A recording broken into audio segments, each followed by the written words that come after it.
Hello बच्चों, कैसे हैं आप सभी लोग। आई होप आप सब अच्छे होंगे।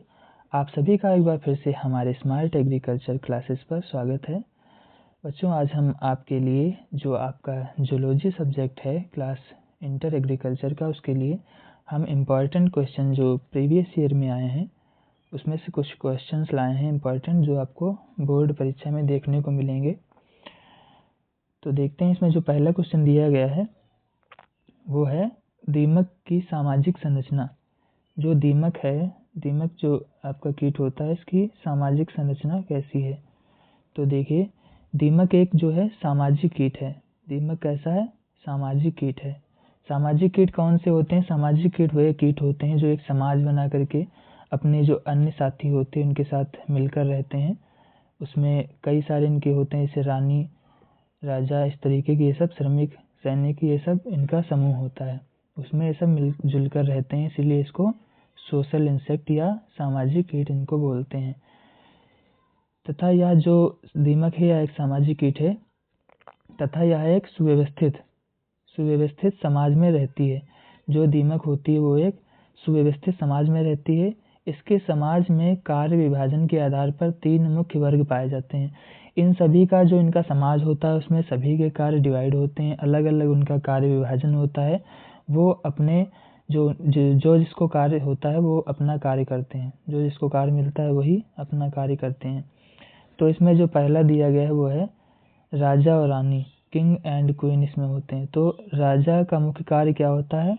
रानी का मुख्य कार्य होता है अंडे देने का। जो रानी होती है इसमें, उसका कार्य होता है अंडे देने का मुख्य कार्य होता है।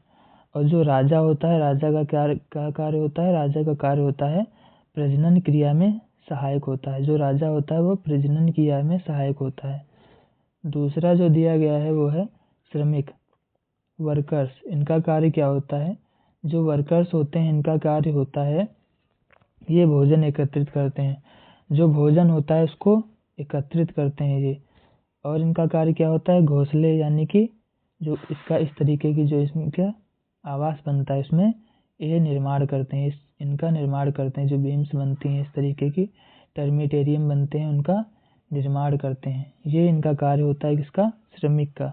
बच्चों की देखभाल करना, बच्चे जो इनके होते हैं, इनके जो बच्चे होते हैं उनकी देखभाल कौन करता है? श्रमिक करता है। बच्चों की देखभाल करना श्रमिक का कार्य होता है।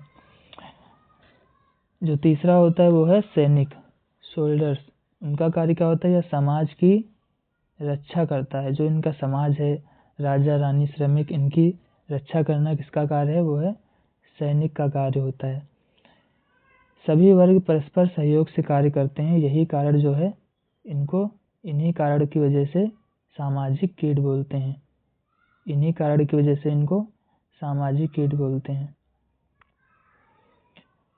आगे देखते हैं, क्वेश्चन नंबर 2 में दिया गया है स्तनधारी के फुफ्फुस की संरचना बताइए।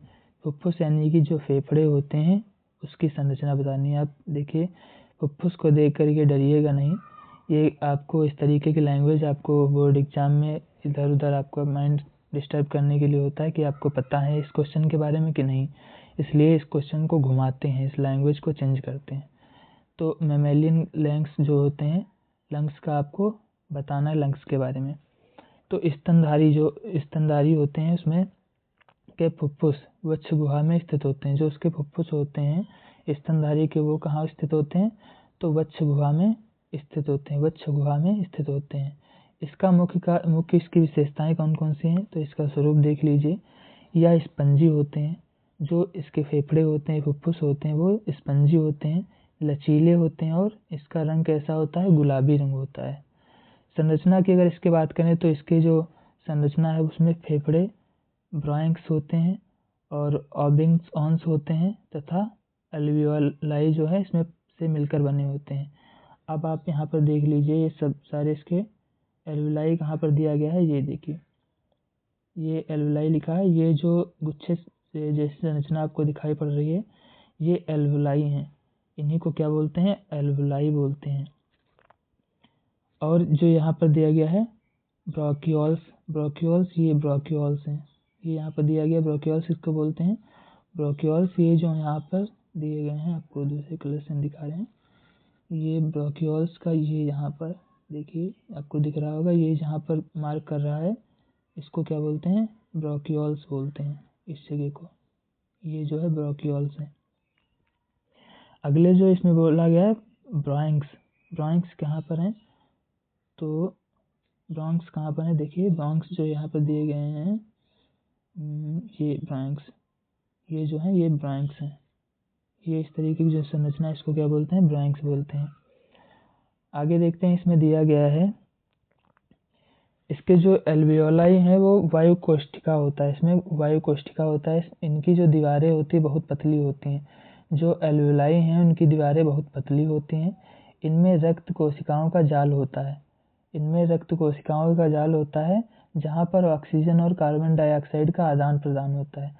जो एल्वियोलाई होती है इसमें जो रक्त कोशिकाओं का इसमें जाल पाया जाता है, जहाँ पर क्या होता है ऑक्सीजन और कार्बन डाइऑक्साइड का आदान प्रदान होता है।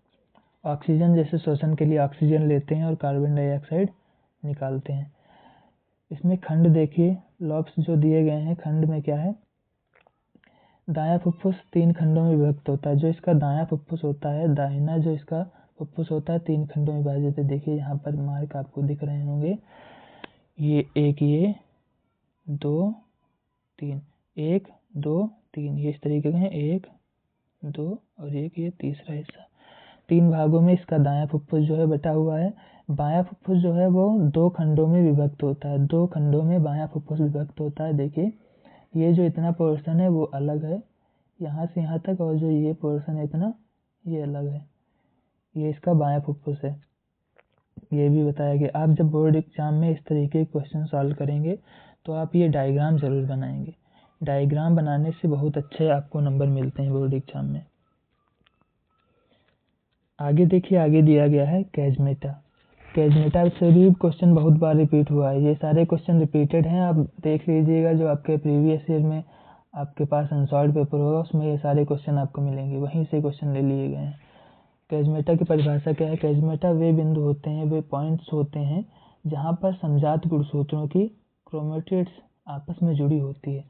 जी यहाँ पर जो है कैजमेटा ये क्या है, जहाँ पर जॉइंटेड पोर्शन आपको दिखाई पड़ रहा है इसको कैजमेटा बोलते हैं। समजात गुणसूत्र जो जिनके एक समान गुणसूत्र जो हैं जहाँ पर आपस में जुड़े हुए होते हैं उसको क्या बोलते हैं, कैजमेटा बोलते हैं। इसका निर्माण कैसे होता है, तो ये अर्धसूत्री विभाजन, जो अर्धसूत्री विभाजन होता है कि पैकिटीन एक अवस्था होती है, जो अर्धसूत्री विभाजन होता है उसमें पैकिटीन एक अवस्था होती है, वहाँ पर इसका निर्माण होता है। ये डिप्लोटीन जो अवस्था है उसमें सुस्पष्ट दिखाई देने लगते हैं। जो आपकी, अगर आपको कैजमेटा देखना है, इस तरीके की प्रोसेस देखनी है, तो सबसे अच्छा जो इसका जो अवस्था है वो कौन सी है, डिप्लोटीन। डिप्लोटीन में आप देख सकते हैं। आपसे ये क्वेश्चन भी पूछा जाता है कि आप कैजमेटा को स्पष्ट रूप से किस अवस्था में देख सकते हैं अर्धसूत्री विभाजन की, तो क्या बोलेंगे, डिप्लोटीन में। डिप्लोटीन में हम इसको कैजमेटा को आसानी से देख सकते हैं। और जो अर्धसूत्री विभाजन है, किस अवस्था में अर्धसूत्री विभाजन की कैजमेटा बनता है, तो पैकिटीन अवस्था में ये जो है आपका कैजमेटा बनता है। ठीक है, इसके महत्व क्या होते हैं, अगर इसके महत्व की बात करें तो कैजमेटा के कारण ही गुणसूत्रों के बीच में जीनों का आदान प्रदान होता है। जो जीन है उनका जो ट्रांसफ़र होता है, जो जीन है उनका ट्रांसफ़र कैसे होता है, तो कैजमेटा के कारण ही होता है। जीन का आपस में गुणसूत्रों के बीच में जीनों का आदान प्रदान किसके कारण होता है, कैजमेटा के कारण ही होता है। इसमें आनुवांशिक विविधता उत्पन्न होती है। जो कैजमेटा है इसके निर्माण की वजह से जो उसमें आनुवांशिक विविधताएं हैं वो भी उत्पन्न होती हैं। आनुवांशिक विविधताएं कौन सी होती हैं, जैसे एक जीव है और ये दूसरा जीव है, जो इसमें भिन्नताएं दिखाई पड़ती हैं आपको, वो क्या है, आनुवांशिक विविधताएं होती हैं। जो डिफरेंस दिखते हैं, आनुवांशिक लक्षण जो दिखते हैं इस एक जीव से दूसरे जीव में, जो आनुवांशिक लक्षण अलग अलग होते हैं उसी को क्या बोलते हैं, आनुवांशिक विविधता बोलते हैं। आगे देखते हैं जो विकास है इसका, एवोल्यूशन है, एवोल्यूशन की दृष्टि से यह अत्यंत महत्वपूर्ण होते हैं।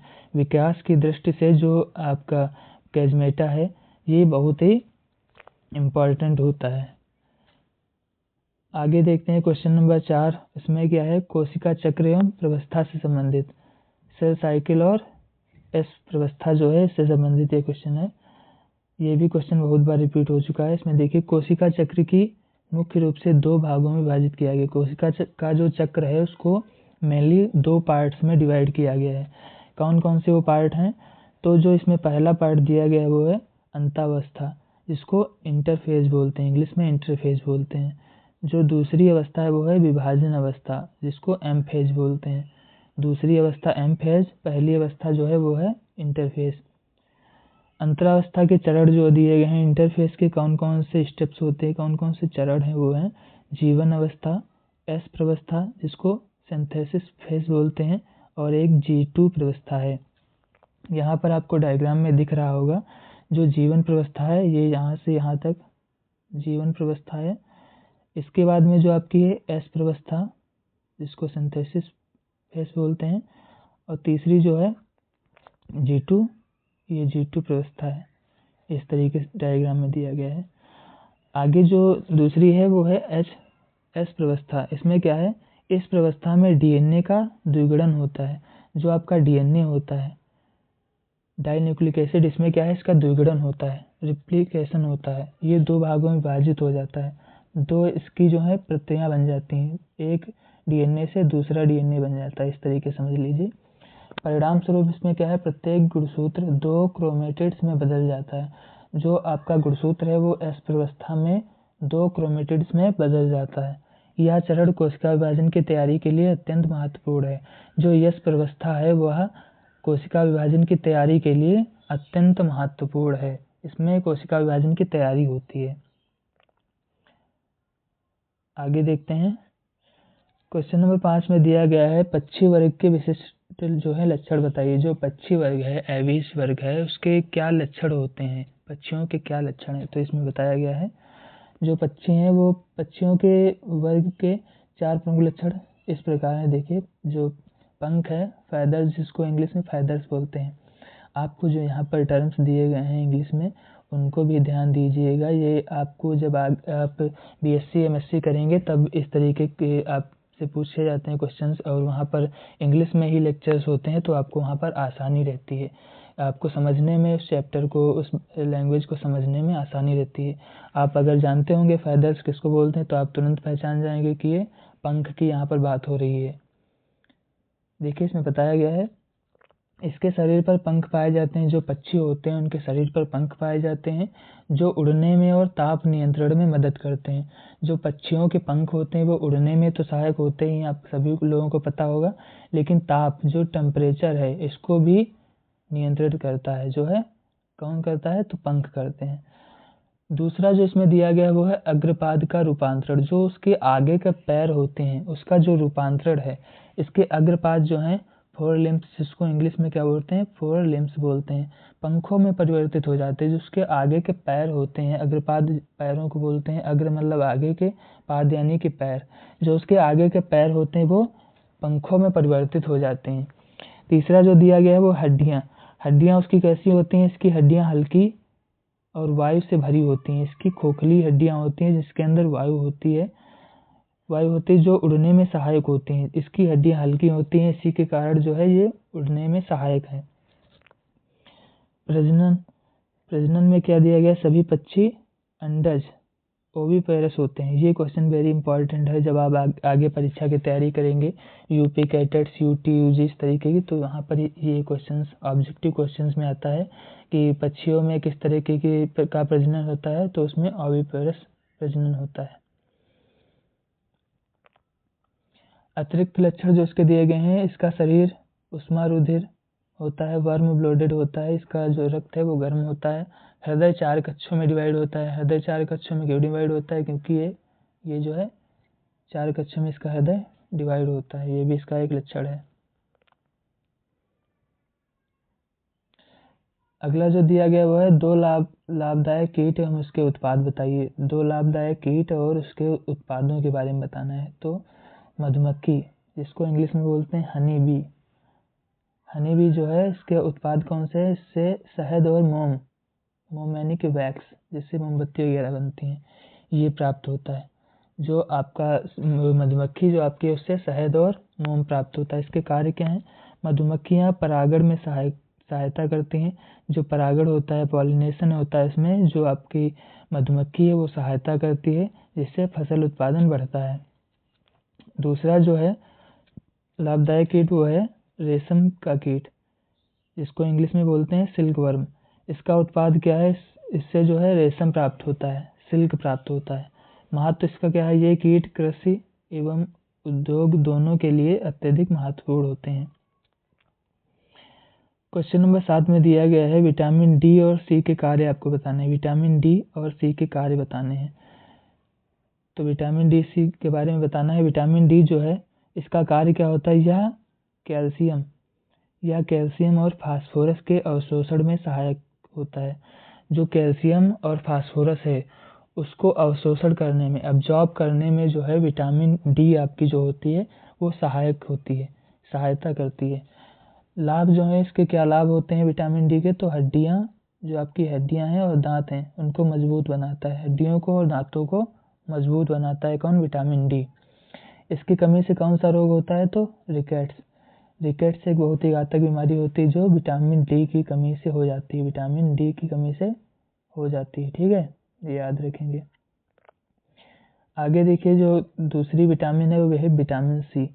विटामिन सी के कार्य क्या है, घाव भरने में सहायक होता है। विटामिन सी, अगर विटामिन सी आपके शरीर में मौजूद है तो आपके शरीर में जो घाव हैं वो बहुत जल्दी भर जाएंगे। दूसरा जो है प्रतिरक्षा शक्ति बढ़ाता है। इम्यूनिटी सिस्टम जो आपका होता है, इम्यूनिटी जो आपकी है, प्रतिरक्षा शक्ति है, उसको भी ये विटामिन सी बढ़ाती है।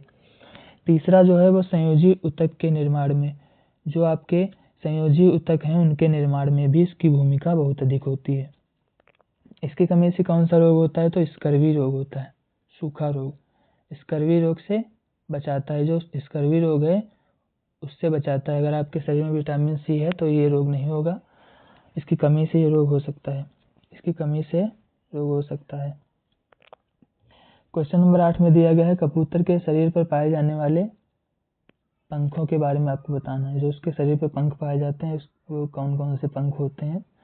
कबूतर के शरीर पर मुख्यतः 4 प्रकार के पर पाए जाते हैं, फैदर्स पाए जाते हैं। कौन कौन से, तो उड़ान पर फ्लाइट फैदर्स, इनको क्या कहते हैं, उड़ने में मुख्य भूमिका निभाते हैं। जो फ्लाइट फैदर्स होते हैं, उड़ान पर होते हैं, वो उड़ने में सहायक होते हैं। दूसरे आवरण पर, जिनको इंग्लिश में बोलते हैं कंटूर फैदर्स। कंटूर फैदर्स, इनका क्या कार्य होता है, शरीर को ढकने वाले, ये शरीर को ढकते हैं। जो कंटूर फैदर्स होते हैं वो शरीर को ढकते हैं। तीसरे जो हैं वो हैं मुलायम पर या डाउन फैदर्स, ये ऊष्मारोधी होते हैं। जो ऊष्मा होती है, आपको पता है ये आपके जो पक्षी होते हैं ये बहुत ऊंचाइयों पर उड़ते हैं, 200-300 बहुत ऊंचाई पर उड़ते हैं, 200-300 मीटर। तो इनसे क्या होता है, जो ऊष्मा होती है सूर्य के बहुत पास में नज़दीक चले जाते हैं। हम लोग जब यहाँ पर रहते हैं ज़मीन पर, तब हम लोगों को इतनी ऊष्मा लग जाती है जब अधिक धूप होती है। तो आप ये अनुमान लगाइए जब ये पक्षी हम लोगों से कितनी ऊंचाई पर चले जाते हैं आकाश में, तो वहाँ पर इनके ऊपर ऊष्मा का कितना अधिक प्रभाव पड़ता होगा।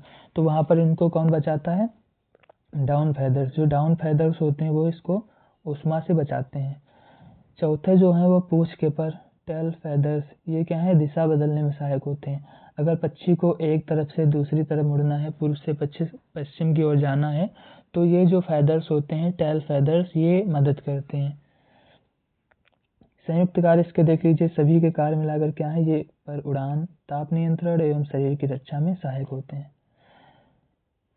अगला क्वेश्चन है क्वेश्चन नंबर 9, जिसमें बोल रहा है इंसुलिन के कार्य बताइए, फंक्शंस ऑफ इंसुलिन। क्या कार्य होते हैं इंसुलिन के, तो इसका स्रोत क्या है इंसुलिन का। इंसुलिन जो रिलीज होता है वो अग्नाशय से रिलीज होता है। इंसुलिन अग्नाशय से स्रावित होने वाला हार्मोन है। जो आपका इंसुलिन हार्मोन है वो कहाँ से स्रावित होता है, ये क्वेश्चन भी ऑब्जेक्टिव बहुत बार पूछा जा चुका है, तो अग्नाशय से स्रावित होता है। इसके मुख्य कार्य क्या है इंसुलिन के, तो यह रक्त में ग्लूकोज की मात्रा को नियंत्रित करता है।